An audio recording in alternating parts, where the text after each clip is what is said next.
Bonsoir, bienvenue dans ce nouvel épisode d'Église du Monde sur KTO. Ce soir, nous prenons la direction de l'Irak, précisément au nord du pays, dans la région autonome du Kurdistan irakien, là où la majorité des chrétiens de la plaine de Ninive vont trouver refuge après avoir été chassés par Daesh en 2014. L'Irak, c'est un territoire marqué par des décennies de guerre, de violence et d'exil, mais un territoire où les communautés chrétiennes notamment continuent de vivre, de reconstruire et parfois même timidement de revenir. Nous en parlons ce soir avec notre invité Dylan Adamat, un franco-irakien qui a fait ce choix du retour. Mais avant cela, je vous propose quelques repères.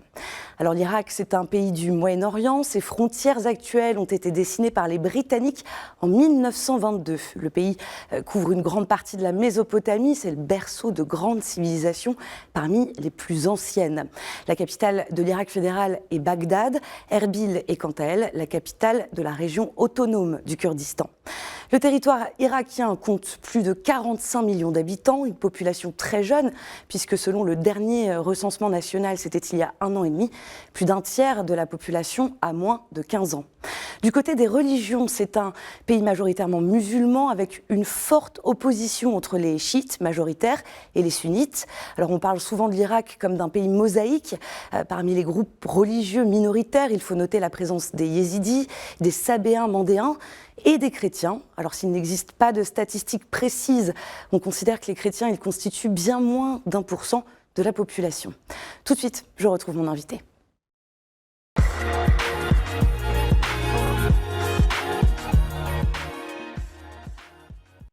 Alors Dylan Adamat, bonsoir. Bonsoir Marion. On ne va pas faire semblant de ne pas se connaître, puisqu'on s'est connus en Irak, à Erbil précisément, où j'ai travaillé quelques années. Alors on va se tutoyer.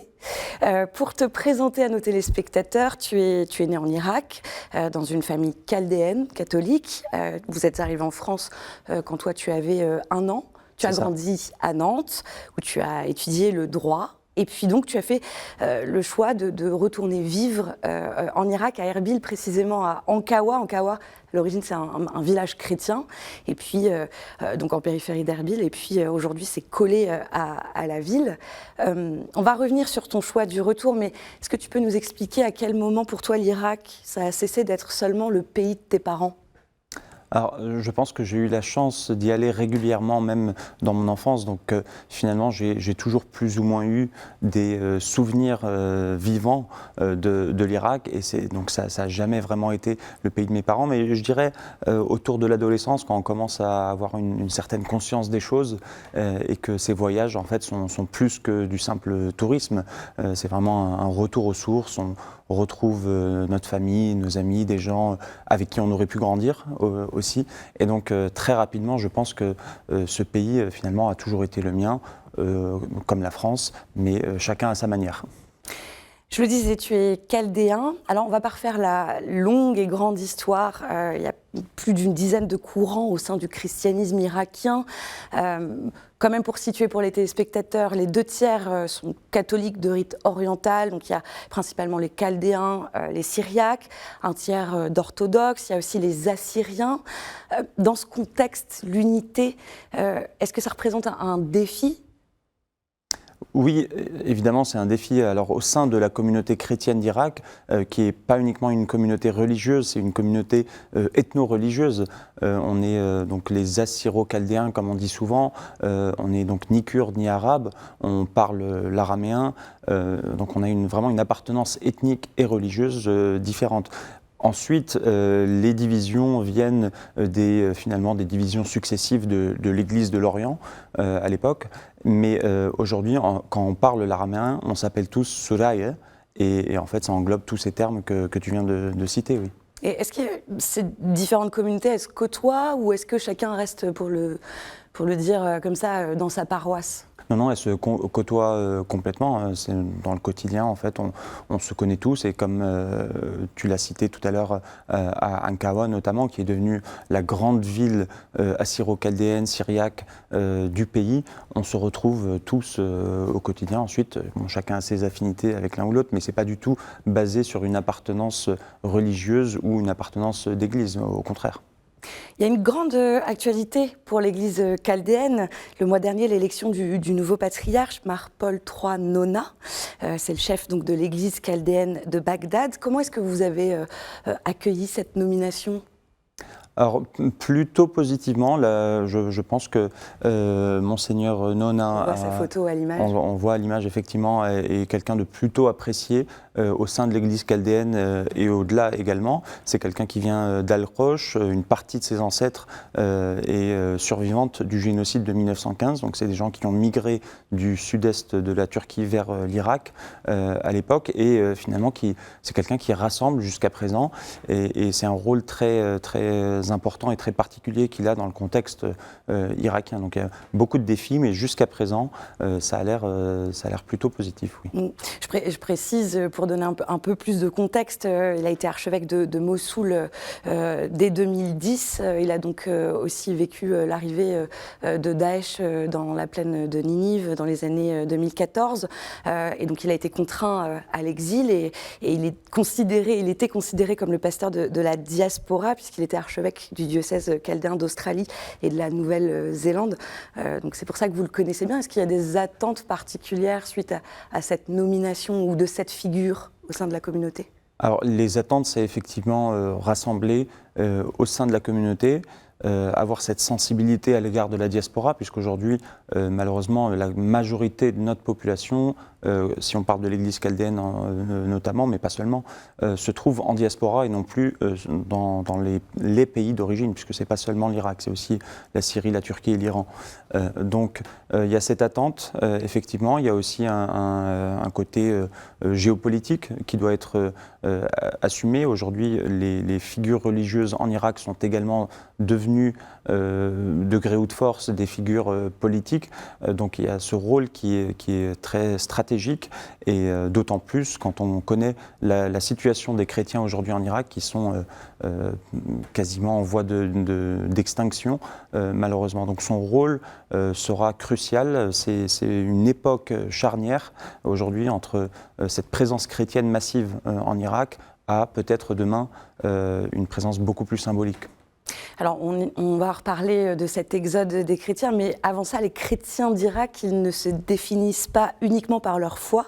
Avant d'aller plus loin, c'est ce qu'expliquait il y a quelques semaines le frère Amir Jagé. C'est un dominicain irakien. Il est membre du Conseil pontifical pour le dialogue interreligieux. Il était interrogé par Philippine de Saint-Pierre à l'occasion des 170 ans de l'œuvre d'Orient. Les chrétiens en Irak, ils ont joué dans l'histoire d'Irak, ils ont joué un rôle important, un rôle dans le domaine culturel, dans le domaine d'éducation, dans le domaine de santé. Et je pense qu'aujourd'hui, les chrétiens, ils peuvent jouer ce rôle-là pour pouvoir vraiment servir leur pays et pouvoir construire ce pays. Parce qu'aujourd'hui, le projet de Daesh, le projet de tous ces groupes extrémistes, c'était de vraiment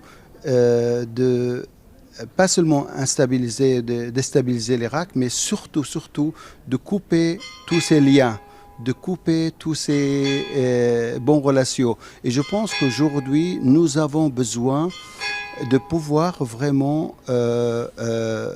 jouer ce rôle de facteur de paix. Dylan, aujourd'hui, quelle place occupent les chrétiens au sein de la société irakienne ? Alors, le frère Amir le dit très bien. Aujourd'hui, et on l'a peut-être toujours été d'une certaine manière, on est cette strate qui permet de rassembler toute la population irakienne, puisqu'on n'est ni dans le conflit chiite-sunnite, ni dans le conflit arabe-kurde. C'est deux conflits qui ne nous concernent pas, mais que nous subissons. Donc on arrive à dialoguer avec tout le monde, et ce rôle, finalement, n'est pas récent. On a toujours eu cette mission, peut-être, en Mésopotamie et au-delà. Et j'ai eu la chance d'aller avec le frère Amir lui-même au sud de Bagdad, voir les vestiges de la première église construite dans le sud de l'Irak, à une demi-heure au sud de Bagdad, au 1er siècle, par les disciples de saint Thomas lui-même. Et finalement, c'est un marqueur de cette présence très ancienne de notre communauté dans le pays, pas uniquement là où on est aujourd'hui, plutôt vers le nord de la Mésopotamie, mais à Séleucie-Ctésiphon, au sud de Bagdad. Et comment tu t'es senti à ce moment-là, quand tu as découvert cet endroit? C'est incroyable, tu imagines ces apôtres, ces premiers chrétiens, ces premières personnes qui ont voulu croire dans le message du Christ et qui ont trouvé une communauté à quelques kilomètres au sud de Bagdad et qui se sont dit bon, on va construire cette église ici. Et puis on a récité un cantique très ancien de l'église de l'Orient qui parle de justement construire cette église, la construire sur une pierre. Donc c'était très émouvant, très fort. J'en garde un super souvenir, mais c'est aussi important de s'en inspirer pour pouvoir construire l'avenir de ce pays. Alors, on le disait et on le répète souvent, cet exode des chrétiens d'Irak, avec notamment l'arrivée de Daesh en 2014, il reste qu'1%, moins de 1% de chrétiens dans le pays, ce ne sont que des estimations. Une communauté, elle peut survivre quand l'exil devient la norme, selon toi ? Je ne pense pas, malheureusement, je suis assez cynique à cet égard. Je pense qu'une communauté complètement déracinée va nécessairement disparaître ou devenir uniquement une sorte de caricature d'elle-même. Et on le voit déjà dans les pays où notre communauté a massivement migré ces dernières décennies. On le voit notamment en Amérique du Nord et puis plus récemment en Europe et en Australie. Au bout de 2 ou 3 générations, la langue se perd, le rite se perd, les mariages se diversifient également, ce qui est naturel. C'est quelque chose qu'on voit dans toutes les communautés, toutes les diasporas. Mais s'il ne reste plus de noyau dur aujourd'hui en Irak et dans les pays du Moyen-Orient, alors effectivement, notre communauté va disparaître, la langue avec. On parle quand même l'araméen moderne, c'est notre langue maternelle, notre langue vernaculaire. Donc toutes ces choses-là ne peuvent pas survivre quand le gros de notre population est à Chicago et Sydney et Stockholm. Donc oui, je suis assez cynique là-dessus, mais on garde espoir. Malgré tout, tu gardes l'espoir. Oui, bien sûr, et puis ça fait partie du message chrétien. On doit avoir cette espérance, bien sûr, mais aussi agir en ce sens. Ce n'est pas quelque chose de passif.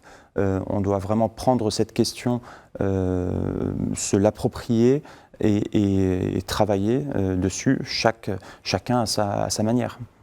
On va revenir à tes missions depuis ton retour en Irak, mais on parle quand même aussi des reconstructions depuis quelques années dans la plaine de Ninive. KTO suit d'ailleurs ces différents chantiers, suit la population aussi. Je pense notamment aussi au projet de l'œuvre d'Orient. Il y a eu en octobre dernier l'inauguration de 2 églises de restaurées, Mar Thoma, les Syriaques orthodoxes, Al-Tahira, des Chaldéens. Parle de Mossoul, on pourrait parler plus globalement de la plaine de Ninive, mais la question que je me pose, c'est comment est-ce qu'on reconstruit la confiance entre les populations ? Alors ça prend énormément de temps, finalement, et j'ai envie de dire, seul le temps peut faire son œuvre. Donc on peut reconstruire des églises, c'est absolument important, mais il faut aussi que les fidèles reviennent dans ces églises. Et pour ça, il faut une stabilité économique, il faut que des années passent sans guerre. Et ça, malheureusement, en Irak, c'est devenu un petit peu compliqué. Beaucoup de gens me disent là-bas, tous les 10 ans, on s'attend à une nouvelle guerre. Donc, et puis la preuve en est, on a vu récemment ces attaques, ce conflit régional, et puis il y a 10 ans, c'était l'État islamique, 10 ans avant, c'était donc l'invasion de l'Irak et toutes les guerres confessionnelles qui s'en ont suivies. L'embargo avant, la guerre Iran-Irak. Donc les gens se sont habitués à ça. Ce qu'il faut, c'est vraiment une période de stabilité plutôt longue, avec un dynamisme économique et surtout s'éloigner du rigorisme religieux et de tout ce qui menace la présence chrétienne et les chrétiens eux-mêmes.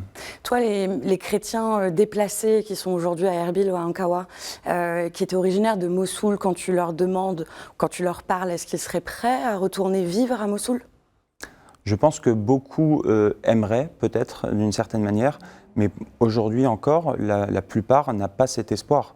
Ils ont été traumatisés par le départ forcé, par un groupe armé qui envahit la ville et qui les force à partir. Mais non seulement le groupe armé, mais aussi beaucoup de leurs propres voisins, parfois de gré, parfois de force ou par crainte de l'organisation de l'État islamique.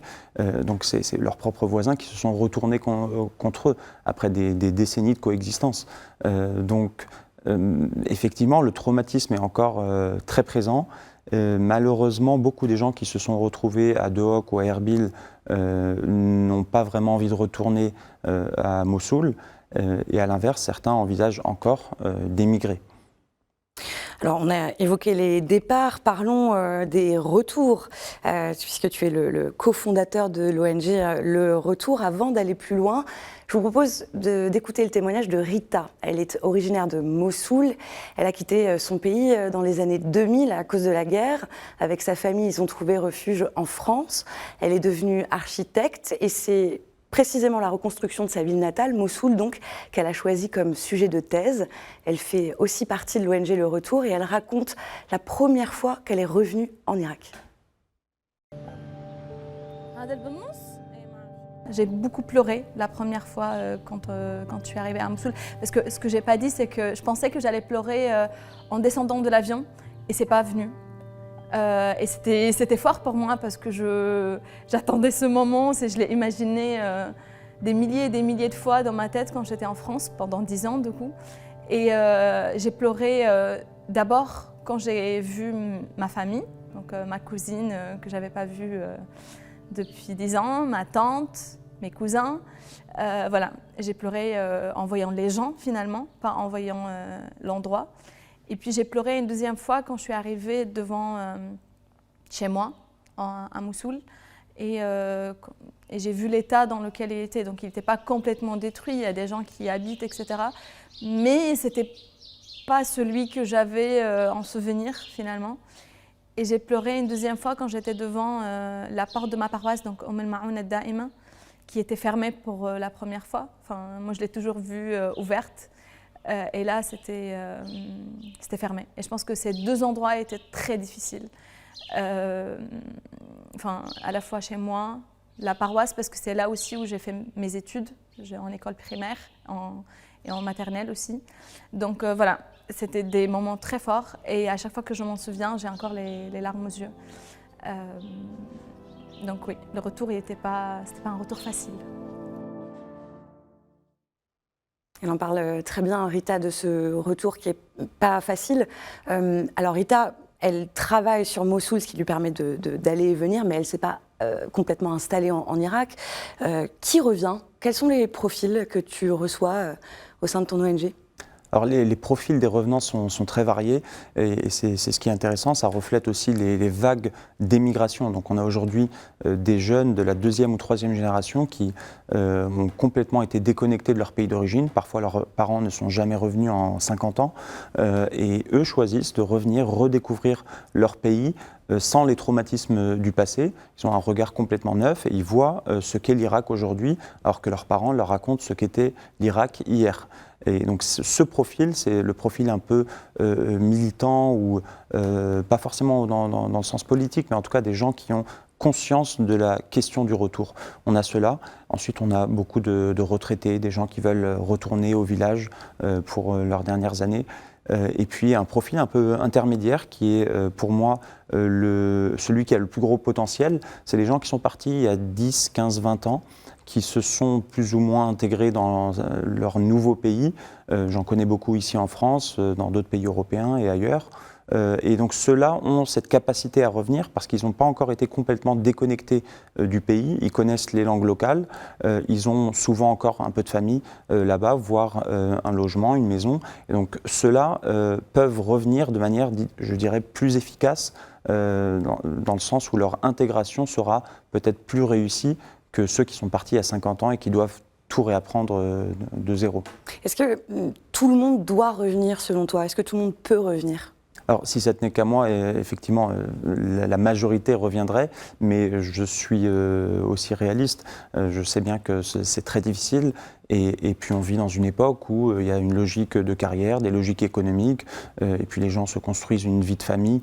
Donc revenir n'est pas du tout évident et n'est pas donné à tout le monde.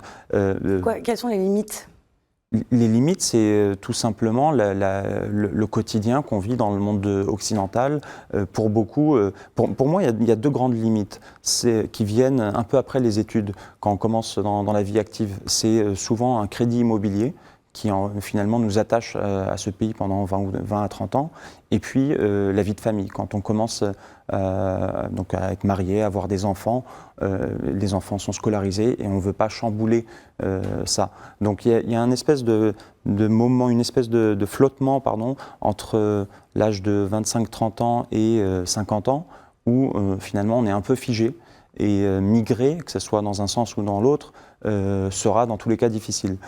Donc ceux qui envisagent de le faire, je leur conseille de le faire avant 30 ans, ou alors avant que les enfants grandissent trop, parce que ça devient compliqué de revenir.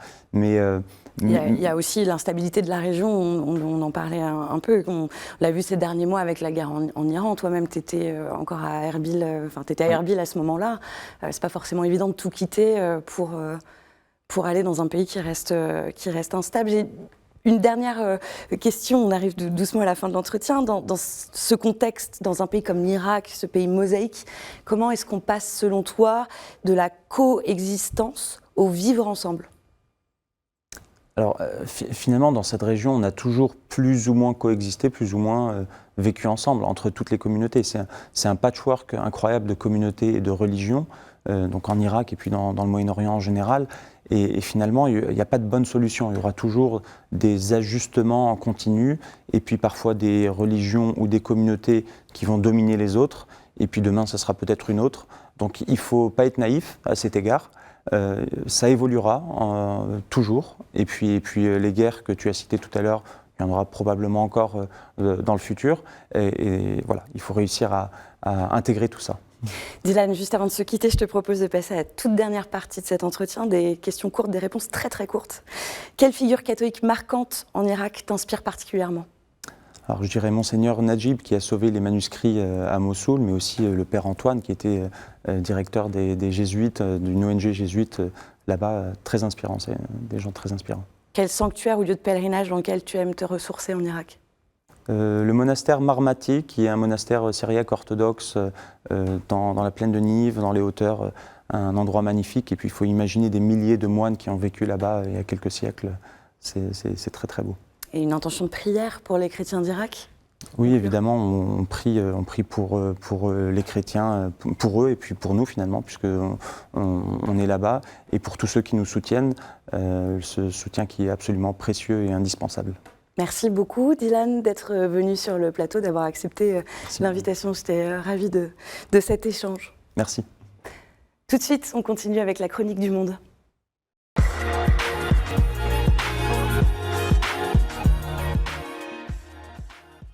Cette semaine, nous prenons la direction du Liban, où l'on retrouve le père Michel Aboud. Bonjour à tous. La culture de la rencontre dans un monde de l'indifférence. Je vous adresse ce message depuis le Moyen-Orient, une terre marquée par l'histoire, les blessures, mais aussi par une extraordinaire capacité de vivre ensemble. Aujourd'hui, notre monde est plus connecté que jamais, et pourtant beaucoup de personnes se sentent seules. Nous communiquons davantage, mais nous nous rencontrons moins. Nous savons ce qui se passe à l'autre bout du monde, mais parfois, nous ignorons la souffrance de notre voisin. L'un des grands défis de notre temps n'est pas seulement la guerre ou la pauvreté, mais c'est aussi l'indifférence. Lorsque nous cessons de voir l'autre comme un frère ou une sœur, nous construisons des murs invisibles qui divisent les familles, les peuples et les nations. La tradition spirituelle du Moyen-Orient nous enseigne une autre voie, la rencontre. Rencontrer l'autre, c'est reconnaître sa dignité, écouter son histoire, accueillir sa différence et découvrir que nous appartenons à une même famille humaine. Chaque geste de proximité, chaque parole de respect, chaque acte de solidarité devient alors une lumière qui éclaire notre société. Le monde n'a pas seulement besoin de nouvelles technologies ou de nouvelles stratégies. Il a besoin de femmes et d'hommes capables de regarder l'autre avec un cœur ouvert. Que nous devenions partout des artisans de la rencontre, afin que personne ne se sente oublié, exclu ou abandonné. C'est la fin de cette édition. Merci d'avoir été avec nous. Cette émission est à revoir sur kto-tv.com et à réécouter sur les plateformes de podcast et sur l'application KTO Radio. Je vous souhaite une très belle semaine. Prenez soin de vous et à jeudi prochain.